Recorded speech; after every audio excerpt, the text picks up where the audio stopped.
Hi, everybody, and welcome to episode number 424 of For Immediate Release. I'm Shel Holtz. And I'm Neville Hobson. In September 2023, Edelman released a comprehensive study highlighting the critical role of Chief Communication Officers, CCOs, in the post-pandemic era. Shel and I discussed it in FIR 361 in October 2023. This month, August 2024, a new report by the Observatory on Corporate Reputation, OCR, underscores the expanding responsibilities of CCOs. So what's changed in just under a year? Actually, quite a bit. Edelman's 2023 report polled hundreds of Fortune 500 chief communication officers about the future of corporate communication. Their findings emphasize how CCOs have become strategic advisors, driving decision-making and operations within their organizations. This shift marked a significant turning point in the evolution of corporate communication, as companies recognize the impact of effective communication on business performance and reputation. Fast forward to August 2024, and the Observatory on Corporate Reputation has published new research that underscores the expanding responsibilities of CCOs. More communication executives are absorbing other business functions, says OCR, leading to the rise of the formal CCO Plus title.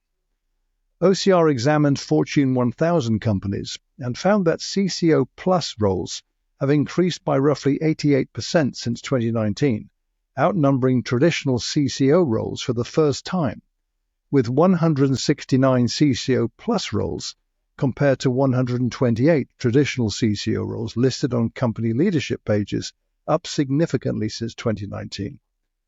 Examples of CCO Plus roles in Fortune 1000 companies as of June this year include these. Chief Communication and Marketing Officer, CCMO, at 57 companies. Chief Communication and Human Resources Officer, CCMHRO, 33 companies. Chief Communication and Sustainability ESG Impact Officer, boy, that's a mouthful. That's CCSEIO, 29 companies. Chief Communication and Corporate Affairs Officer, CCCAO, 28 companies. These are some of the key functions CCO Plus roles most often integrate with in Fortune 1000 companies. There are more. Most look quite unwieldy, the initialisms even more so. The role of the CCOs has undergone both evolution and expansion, yet the distinction between these two concepts has often been overlooked in the field, says OCR. Role evolution refers to a fundamental shift in the role, where the nature of the CCO's responsibilities changes to meet new strategic demands, often blending with other functions. Role expansion, on the other hand, involves adding new responsibilities to the CCO role without altering its core function. According to Axios, the rise of the CCO Plus either means communication is at the center of all a company does, or is viewed as a catch-all. OCR Executive Director Craig Carroll told Axios that their findings don't necessarily mean that the CCO Plus is better than the CCO. It could be that there are some companies that are getting enough value by keeping their comms team focused, he said, whereas on the CCO Plus side, it might signal that maybe communication is not enough by itself. Axios adds further perspective. Many communication teams have been tasked with integrating artificial intelligence into corporate workflows, they said. With this in mind, a new alphabet soup title, Chief Communication and AI Officer, CCAIO, could be on the horizon, Shel. Oh my goodness, I hope not. I have seen data that suggests that there is an increasing number of chief AI officers and people being tasked with leading the organization when it comes to the introduction and implementation of AI, but mushing all of that with communications. In fact, mushing communications with HR and with ESG, this all worries me a little bit. Now, the first one that you referenced, the CCMO, Chief Communications and Marketing Officer, makes tremendous sense to me because marketing is a form of communications. Now, people argue about this a lot. Yeah. What's on top? Is it marketing and communications is a subset of that? Is it all PR and communications and marketing or subsets of that? I tend to say that communication is the umbrella term and marketing and public relations and internal comms and even to some extent community relations and government relations are subsets. You're communicating with different stakeholder audiences. So that makes perfect sense to me. The challenge that I see when you say Chief Communications and Human Resources Officer, actually I see two serious challenges here. First is, if you're really going to do both of those, you're going to be pretty stretched for time because they are entirely separate jobs. There is definitely a correlation, particularly with internal comms, because so much of what HR does needs to be communicated, whether it's a change to compensation models or introducing the new benefits for the year. But the thing that really worries me is if you say that HR and communication go hand in hand and are going to be led by one person, what happens to the other communications that aren't HR related? Do they take a back seat? Are they neglected completely? This is why I hear so many people concerned about communications reporting to HR, is because the boss is going to say the HR communications are what's important. Everything else can just wait or be of less concern. And that's problematic. I think, when you have a genuine chief communications officer, they're focused on the holistic look at communication and its impact on the organization, on its reputation, on its employer brand, on how well it communicates its culture and its purpose, and it prepares for risk, prepares for crises. So yeah, I think if it's burdened with a single element of leadership, whether it's HR or ESG or AI or what have you, I'm not suggesting it would happen in every organization, but it worries me that the focus would be on that one thing to the detriment of everything else that needs to be communicated. I think it's a valid concern. I'm interested equally, listening to what you're saying, in that what OCR is reporting in their survey is that this is happening. So Chief Communication and Human Resource Officer, CCMHRO, is in place at 33 of the Fortune 1000 companies, according to their survey. And they are pointing out that these role titles are now formal. What Edelman's mentioned in this context wasn't so much the formal title. It was more the CCO has actually got these responsibilities too, but it wasn't kind of enshrined in the formal titling of the role. And they're looking at, which I can quite clearly see the validity it applies, that these are titles that are listed on the company leadership pages that are publicly visible. So you've got someone who's called the Chief Communication Human Resources Officer in 33 companies. What about those concerns you raised? And I think that's an interesting point. The OCR report is quite detailed. It's worth taking a look, but there's some elements to it which I found quite interesting in what they're saying. In terms of saying why this is a good thing. They say, for instance, visibility and influence is one area where explicit inclusion of communication in titles suggests greater organizational focus and resource allocation. I don't disagree with that, although I look at the report and think, well, it's actually communication is the key thing. It's more like explicit inclusion of the other roles in the titles, rather than the other way around, because that's what it is, Chief Communication Officer and something else in the plus. So it does, I think, raise points. So, for instance, you could say, well, maybe Chief Communication and Marketing Officer or Chief Communication Corporate Affairs, you can't have more than one Chief Communication Officer, right? You could have one, Chief Communication Human Resource Officer. It makes zero sense. You can only really have one, in my view. So what about this thing? He's got a split role. And that doesn't make much sense to me because, to be honest, I think communication and HR are not complementary functions in the overall scheme of things, where you've got somebody who's occupying the role or has that role that is related directly to communication about the organization as a whole. You could apply this argument to all the other titles here too, for that matter. So I'm wondering actually what significant benefit does this bring the organization? OCR sets it all out in some detail where they see the benefits. I'm actually wondering what the outputs are. What difference would this make compared to a regular, run-of-the-mill CCO?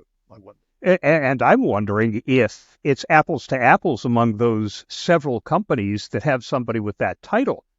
For example, in one organization, you may have a chief communication and human resources officer where there is also a chief marketing officer and a chief public affairs officer. So they've divided it so that the HR communication is all internal communication, which is still troublesome because there are other things that you need to communicate internally besides HR. But in other organizations, it may be that that person is responsible for all communication and HR. Again, that worries me. That seems to me really splintering the attention and the focus of the individual on two, and I don't want to say entirely separate activities, but fairly distinct in terms of what you're trying to accomplish.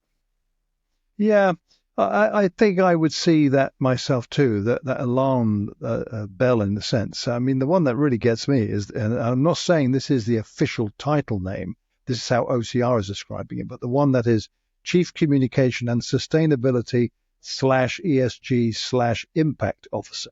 What a mouthful. And the initialism, CCSEIO, my goodness me, I thought of old McDonald's. Take me a week to memorize that. EIO. Well, exactly. But what does that mean even? It seems to me that they're not complementary, it seems. One has to be the lead, as it were, and that surely is the communication aspect to it.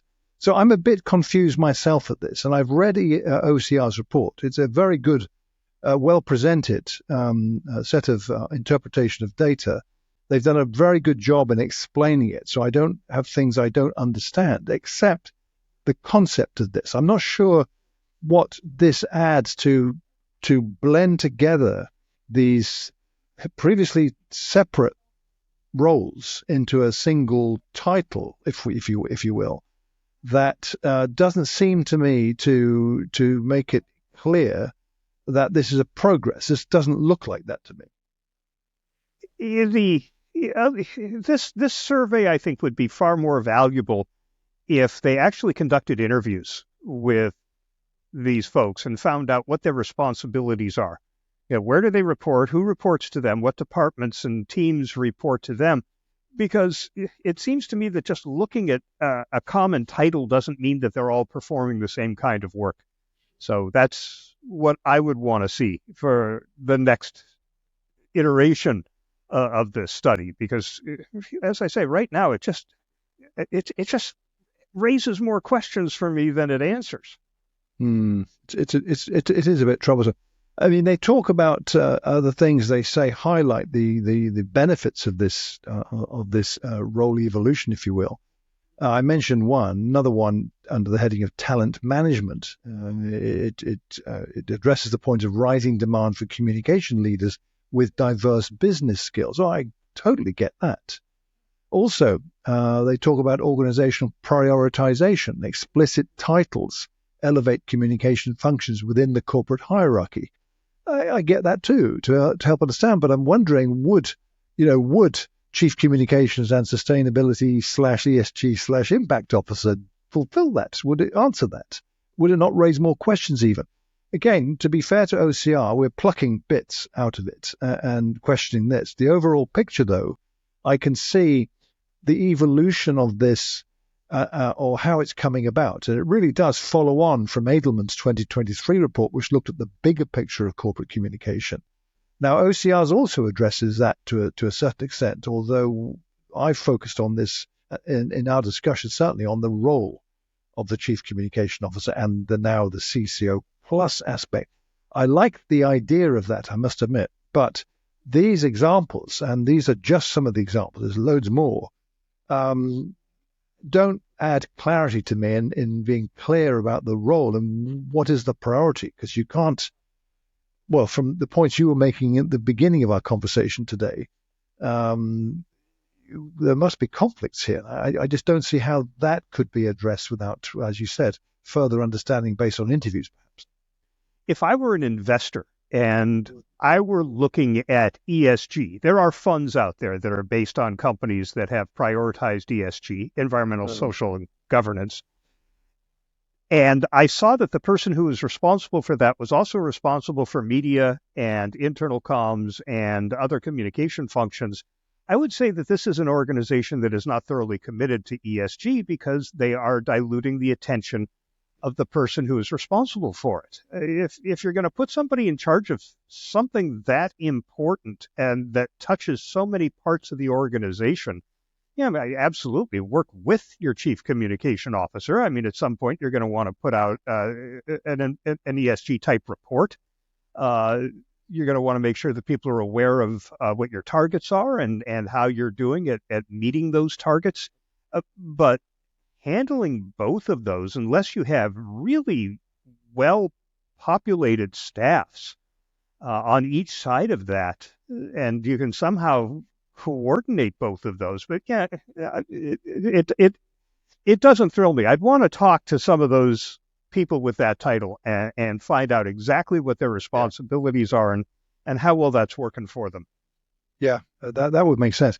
I mean, some of these make sense to me. Chief Communication and Marketing Officer, I think, also another example. Well, yeah, like I say, that's all communication, right? Right. But Chief Communication and Corporate Affairs Officer, but you could then dive into this a bit deeper and say, yes, but the Chief Communication Officer role, to me, is very clear indeed that this is the person responsible for communication throughout the organization. Some might call it Chief Corporate Communication Officer, but that actually offers up. So what about other types of communication? You've got a chief something else communication officer as well. This is all, is it perhaps, alphabet soup gameplay in large enterprises who love fancy titles? Is this really what this is about? I don't think so. Well, yeah, there's some seriousness behind this, but it seems to me that there's unnecessary complexity out of this. It actually doesn't help explain fully and help understand the actual role, where you've got these weird-looking combinations. Exactly. I mean, if you have a chief communication and human resources officer, is that person responsible for the brand? I mean, probably. I would be willing to bet that organization also has a chief marketing officer. So, right. I'd really want more detail. I think it's intriguing and it's interesting, and it does reflect what we already know from previous research, that people are at the leadership level are turning increasingly to communicators to take on work that is not traditional communication work, and it's based on what they understand from where they sit about the organization and the fact that they have their fingers into every part of the organization and they see how everything works together. They see how other stakeholder audiences influence and are influenced. So that makes sense. But again, I think there needs to be a 2.0 of this study that digs deeper and starts to give us some apples to apples comparisons of what each of these people actually do. I'd also like to know who they report to, not the name of the individual, of course. No, sure, the role. Yeah. It's interesting. I mean, I looked at this is, of course, Fortune 1000. This is an American survey. I looked in the UK to see what there is here, if anything. The picture here is even worse, Shel. They're far more complicated. Chief Communication Officer is not a common title in the UK at all. It's still the old titles like Director of Communications or Communications Director, the other form. Even VP is not that common, although it's much more common in American firms operating here. So the research, they couldn't turn up any examples of CCO plus equivalent roles for companies here in the UK. I would say it's a matter of time before it does get here. But this, though, is very much the picture in the US according to OCR. One thing I'd be keen to know from our listeners, if anyone has experience of this, anyone knows anyone who has a role like this, would like to share their thoughts with us. How's it going is my question first. I was going to ask exactly the same thing. If you work in an organization that has a CCO with extra letters in that title, let us know. What does that person do? And is there another communication officer handling the things that are not connected with those extra letters? And that will be a 30 for this episode of For Immediate Release.